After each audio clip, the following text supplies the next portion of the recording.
My missing girlfriend. ये जो कहानी मैं आपको सुनाने जा रही हूँ, ये राहुल और सुचिता की है। इन्होंने खुद ने भी कभी ये सोचा नहीं होगा उनके साथ कुछ ऐसा होगा। वो दोनों बहुत ही प्यारे कपल थे। राहुल को तो सुचिता को देख के ही पहली नज़र में प्यार हो गया था।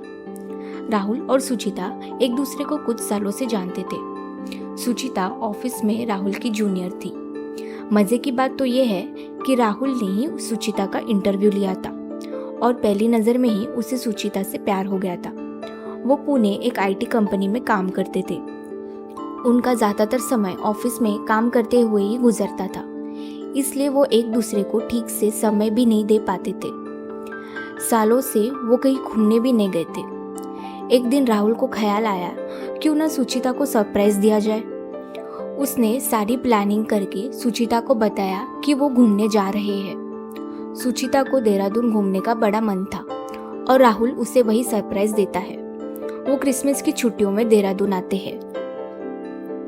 बहुत दिनों बाद नेचर के करीब आकर एक दूसरे के साथ वक्त बिताकर वो काफ़ी खुश होते हैं। दोनों को अलग अलग जगह का खाना खाने का मज़ा लेना बहुत पसंद होता है।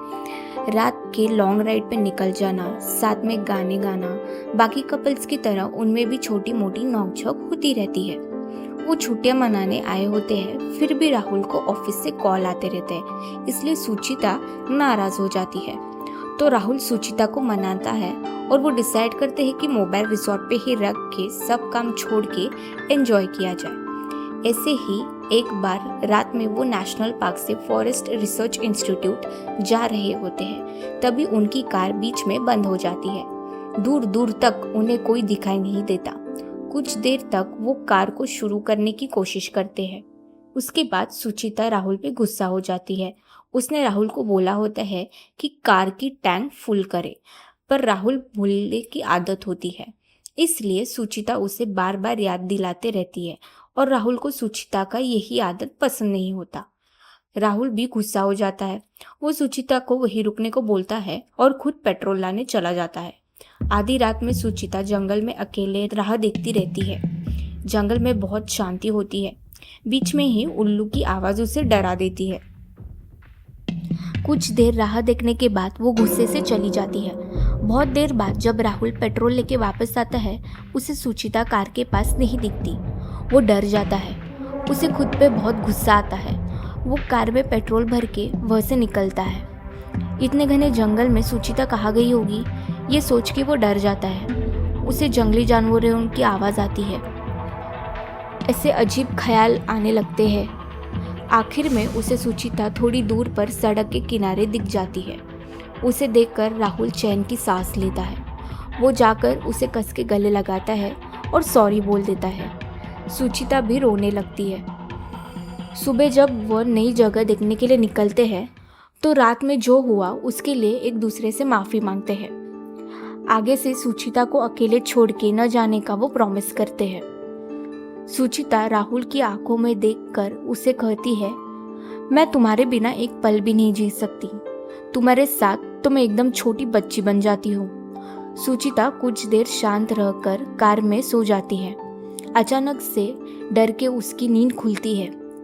राहुल पूछता है, क्या हुआ? पर वो नहीं बताती। बहुत पूछने के बाद वो उसे अपने डरावने सपने के बारे में बताती है, जो उसे अक्सर दिखाई देता है, जहाँ वो एक दूसरी दुनिया में अकेले चली गई है और वह राहुल कहीं दिखाई नहीं देता। राहुल उसे समझाता है कि सपनों का कोई मतलब नहीं होता, उनके बारे में ज़्यादा सोचना नहीं चाहिए, और वो उसे हौसला देता है, वो किसी भी दुनिया में चली गई तो भी मैं तुम्हारे पीछे आऊँगा। सुचिता ये सुनकर इमोशनल हो जाती है और राहुल को गले लगा लेती है। बीच में वो एक रेस्ट स्टॉप पे पेट्रोल भरने रुकते हैं।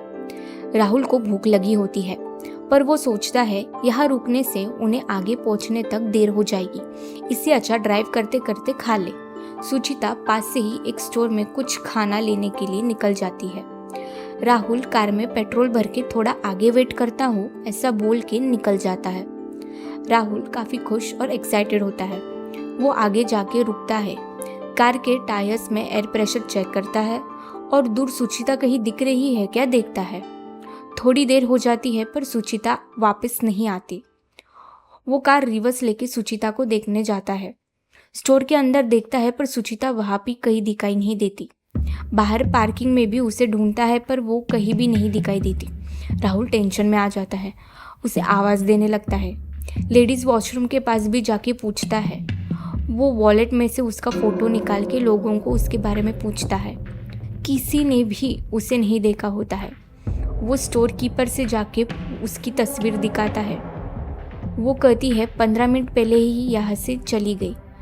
राहुल उसे और पूछताछ करता है पर वो कहती है उसे कुछ याद नहीं। वो स्टोर मैनेजर से भी सीसीटीवी चेक करने को बोलता है पर सीसीटीवी काम नहीं कर रहा होता है। कुछ देर परेशान होने के बाद वो पुलिस के पास जाके उसकी मिसिंग रिपोर्ट फाइल करता है। दिन बीत जाते हैं, सुचिता का कुछ पता नहीं चलता। कई दिनों तक वो उसे तलाश करते रहता है, कहीं से कोई खबर नहीं मिलती। राहुल सुचिता की मिसिंग फ्लायर्स पूरे देहरादून में लगा देता है। साल बीत जाते हैं पर सुचिता के बारे में कहीं कुछ पता नहीं चलता। पुलिस भी कुछ पता नहीं कर पाती पर राहुल हार नहीं मानता। उसे यकीन होता है कि सुचिता को वो ढूंढ ही लेगा। राहुल हर साल देहरादून आके सुचिता के मिसिंग फ्लायर्स लगाता है। 3 साल बाद वो वापस से वह चाहता है, फ्लायर्स लगाता है। जब वो फ्लायर्स लगा के थक गया होता है और एक कैफ़े में बैठा होता है, एक आदमी उसे चुपके से देख रहा होता है। नमस्कार दोस्तों, अगर आपको इस कहानी का पिछला भाग पसंद आया हो तो अगला भाग देखने के लिए हमारे चैनल को सब्सक्राइब और लाइक ज़रूर करें।